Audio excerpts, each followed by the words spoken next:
Josh, I've got a question for you right off the top. And it is, can you tell us a little bit about some of the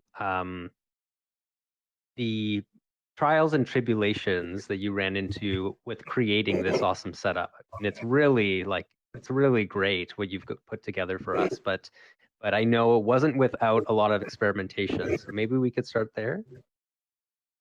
Yeah, I'd love to start there. Can everyone hear me? Okay, great, perfect. Yeah, so one of the things I first discovered when I came into alt space was, oh wow, musicians are starting to perform in here, and this is a platform that allows musicians to actually play a concert in a VR platform.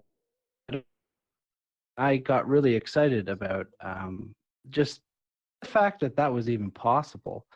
So for myself, I started to experiment with performing in alt space, and I really was finding like this is so exciting.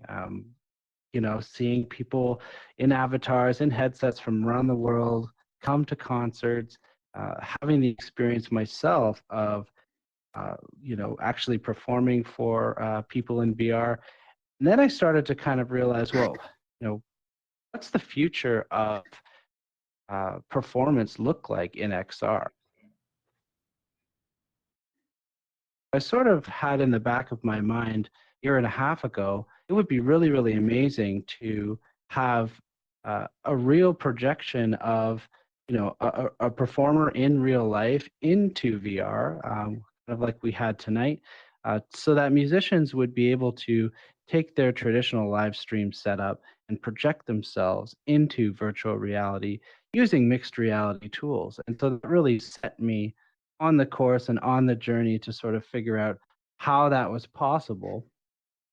Fast forward a little bit, I met the very talented Google Hertz, and he had been working on this chroma key kit for alt space specifically that would allow uh, the sort of removal of the traditional live stream screen in the application itself, in the VR application. So what was really exciting about this was it was, a eureka moment for me. Oh my God, this is what I, have been wanting to try. This is what I've been wanting to do.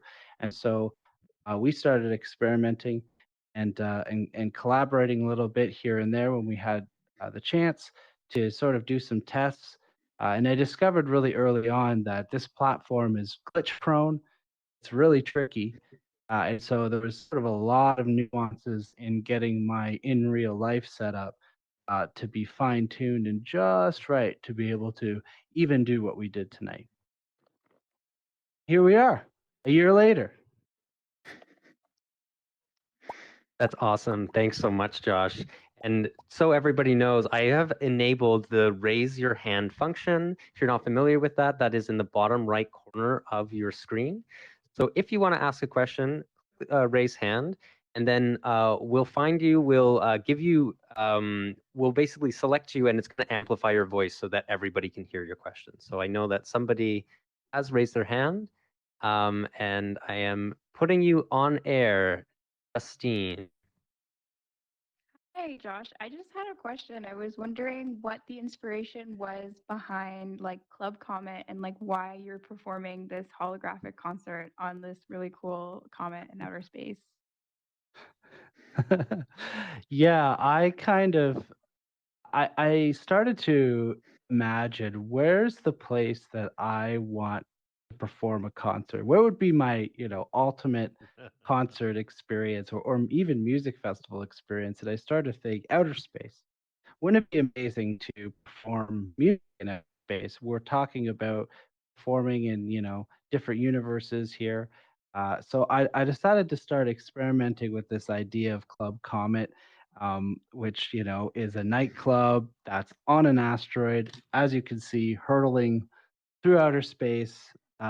And really, it just came from the fact that I thought it would be really great to perform a show on an asteroid. And this is actually the third version of this world. I really find that the world building process in alt space is a process of iteration.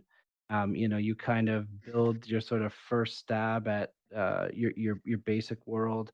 Um, you take note of what's working and what isn't, and then you come back and build another one. And so this is Club Comment version 3, which I'm very happy with. And who knows what version 4 we'll have in store. But I appreciate you asking that question, because what it really speaks to is musicians and artists and creators have such an opportunity to do things they could never do in real life, in VR and in XR, to create sets, to create environments for shows and performances that are just beyond anything that they ever have the budget for, or the sort of uh, team coordination to even pull off. So I'm just so happy to be experimenting in this platform and doing things like this. Great answer, Josh. And we've got a question from Brandon Davenport, who is a Pixel Rug friend. Feel free to plug, Brandon. You are on air.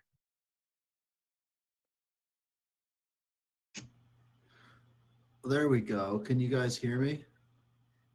We can. Yep. We can. Yep. Perfect. Yeah. Long time listener, first time caller. That was Josh. Was great. Awesome job.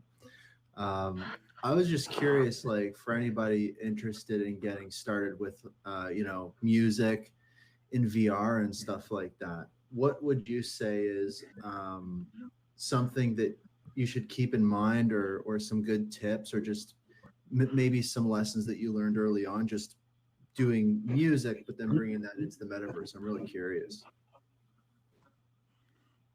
Yeah, that's a great question. Oh, Brandon, could you mute yourself just for a second? Oh, yes.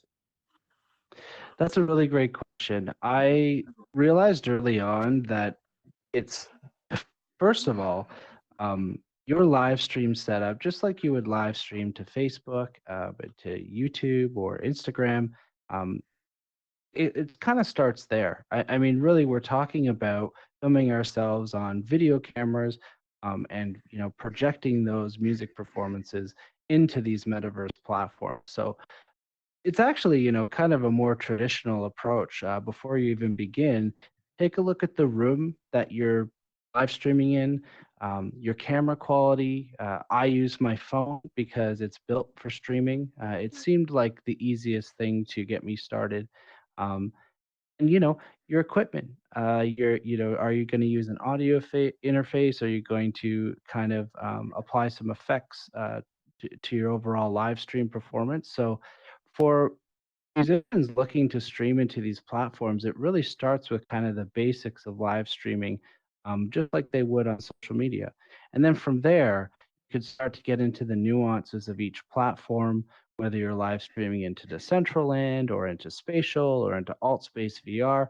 Each of the platforms kind of have their own unique quirks, things you can do and can't do, things that are more difficult to do. And so I would really just say for any musician getting started, you know, if you've got a phone and a quiet room, you can begin performing in the metaverse, and begin taking those steps to actually start setting yourself up on these different platforms. I gotta go. Good seeing you. Okay. It's good seeing you too.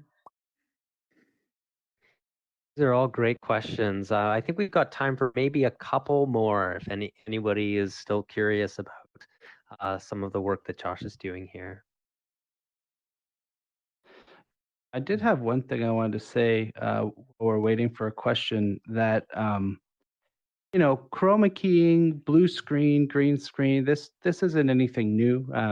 This has been around for decades for filmmaking.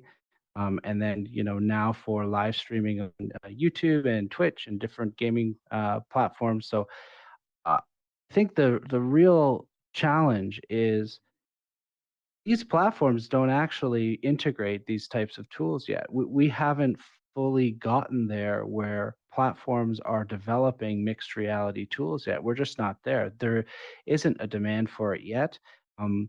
But as different creators start doing new things, as different platforms start pushing the boundaries of what they're able to do, we're going to start to see a lot more of these sort of mixed reality, augmented, and VR experiences sort of blurring together. And really, the headsets themselves aren't even there. We don't have full AR, VR headsets yet that are available to the average consumer. So we're just so early on that I'm really excited to kind of see what performance looks like when these mixed reality tools are fully integrated across different platforms.